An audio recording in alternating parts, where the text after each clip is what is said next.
Selamat pagi Bapak Ibu dan Saudara-saudaraku, apa kabar pagi ini? Semoga kita semua telah bangun dengan sehat, penuh semangat dan sejahtera. Mari sejenak bersama melalui renungan pagi sebelum kita beraktivitas di hari ini. Kisah Rasul pasal 16 ayat 13 sampai 15. Pada hari Sabat kami keluar pintu gerbang kota.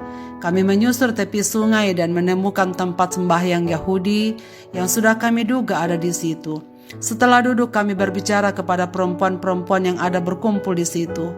Seorang dari perempuan-perempuan itu bernama Lydia turut mendengarkan. Ia seorang penjual kain ungu dari kota Tiatira yang beribadah kepada Allah. Tuhan membuka hatinya sehingga ia memperhatikan apa yang dikatakan oleh Paulus. Sesudah ia dibaptis bersama-sama dengan seisi rumahnya, ia mengajak kami, katanya, "Jika kamu berpendapat bahwa aku sungguh-sungguh percaya kepada Tuhan, marilah menumpang di rumahku." Ia mendesak sampai kami menerimanya.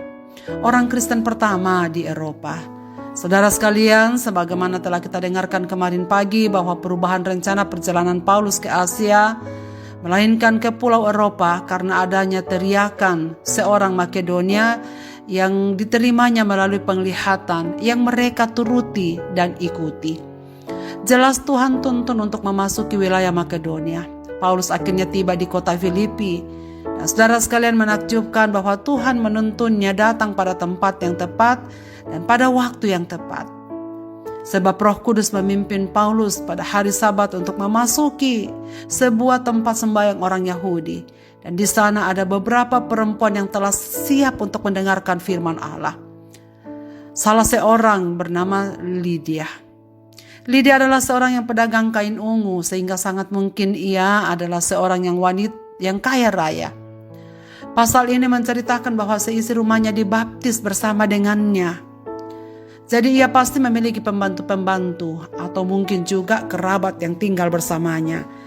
Kain ungu merupakan kain yang berkualitas dan mahal dan diakui nilai beratnya dihargai dengan perak. Kain ungu biasanya dipakai sebagai penanda status bangsawan atau keluarga kerajaan. Saudara, itu sebabnya dalam Markus pasal 15 ayat 17 dikatakan bahwa para prajurit mengenakan jubah ungu kepadanya, kepada Yesus maksudnya, menganyam sebuah mahkota duri dan menaruh di atas kepalanya. Dan mereka mulai memanggilnya Salam Raja orang Yahudi. Dari cerita ini saudara sekalian dapat kita lihat bahwa jubah ungu merupakan penanda seorang yang terpandang dalam masyarakat, khususnya bangsawan atau keluarga kerajaan. Saudara, secara rohani, selain ia adalah wanita yang kaya raya, Lydia adalah orang yang taat beragama. Paulus menemukannya ketika pada hari Sabat di tengah kesibukannya menyempatkan diri untuk beribadah di sinagoge, tempat sembahyang orang Yahudi. Sebagai pengusaha, saudara sekalian tentulah memiliki kesibukan yang luar biasa. Namun betapa menakjubkan bahwa perempuan ini masih meluangkan waktu untuk beribadah dan berdoa. Itu berarti dia adalah perempuan yang sangat luar biasa. Sebab ia tetap memiliki kerinduan untuk belajar firman Allah dan mendekatkan diri kepada Tuhan serta berdoa kepadanya. Dan tentu ini adalah teladan yang sangat baik. Itulah sebabnya ia begitu terbuka untuk pengajaran Rasul Paulus. Roh Kudus bekerja membuka hatinya sehingga ia bisa menerima ajaran Paulus. Bahkan bukan hanya itu, setelah percaya dan dibaptis, ia memberikan rumahnya sebagai tumpangan untuk para rasul. Ia berkata, "Jika kamu berpendapat bahwa aku sungguh-sungguh percaya kepada Tuhan, marilah menumpang di rumahku." Kata ini menarik saudara sekalian, bahwa ia mendesak sampai kami menerimanya. Injil Lukas memberikan penekanan ini. Ia mendesak, artinya menunjukkan satu kesungguhan dari seorang Lydia untuk menampung para hamba-hamba Tuhan ini dalam rumahnya. Karena ia ingin mengelayani mereka dengan baik. Lydia tahu bahwa di kota itu mereka tidak punya tempat untuk menumpang. Dan karena itu, Lydia menjadikan rumahnya sebagai tempat tumpangan kepada para hamba Tuhan ini. Saudara sekalian, bisa dikatakan bahwa ia adalah seorang yang mapan dan berhasil. Meski hidupnya dalam kecukupan, Lydia bukanlah orang yang pelit dan kikir. Ia tidak menutup mata terhadap sesama, malahan menunjukkan kasih dan kepeduliannya terhadap orang lain. Ia membuka pintu rumahnya untuk memberi tumpangan kepada orang-orang yang melayani Tuhan. Saudara, memberi tumpangan adalah salah satu bagian penting dalam pelayanan dan bukti bahwa ia sangat mendukung pekerjaan Tuhan. Memang melayani Tuhan tidak selalu kita laksanakan melalui mimbar atau melalui puji-pujian atau menjadi pengurus di salah satu tempat di mana kita berada. Tetapi mari belajar kepada Lydia.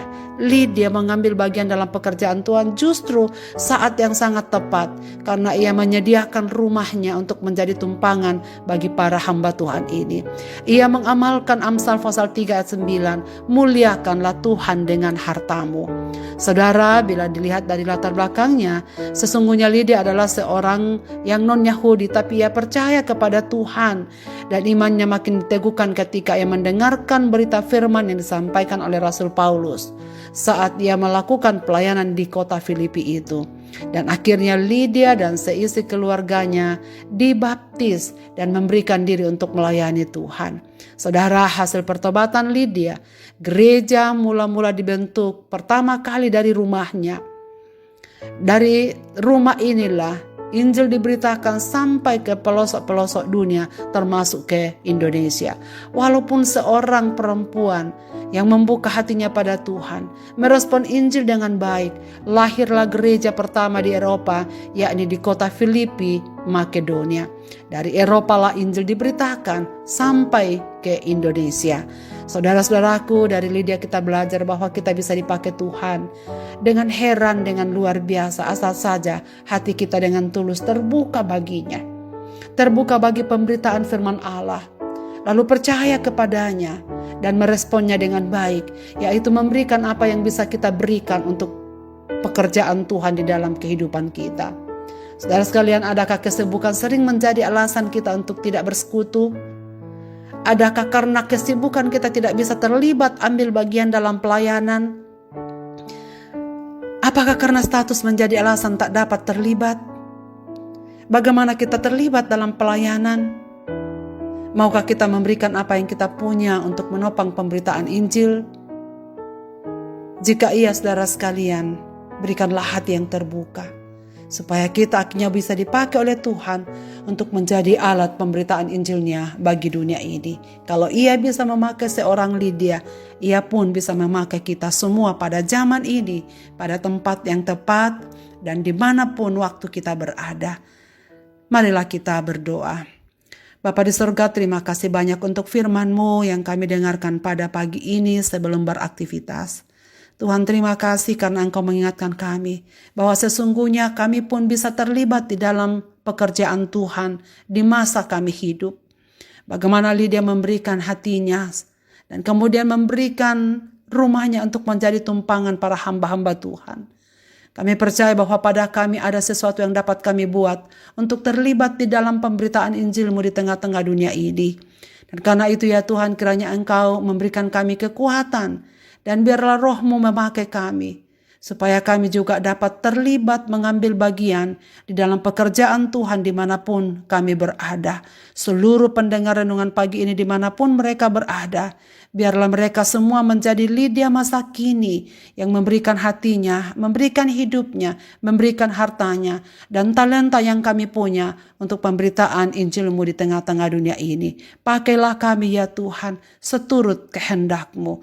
Dan apapun yang kami lakukan, biarlah menjadi sarana di tangan-Mu untuk memberitakan nama-Mu kepada seluruh makhluk di tengah-tengah dunia ini.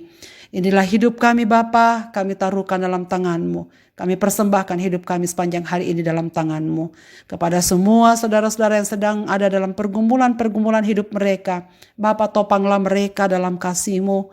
Berikanlah penghiburan kepada mereka yang susah hati. Berikanlah kesabaran kepada mereka yang sedang menanti apa yang mereka doakan. Berikanlah kesembuhan kepada mereka yang sakit.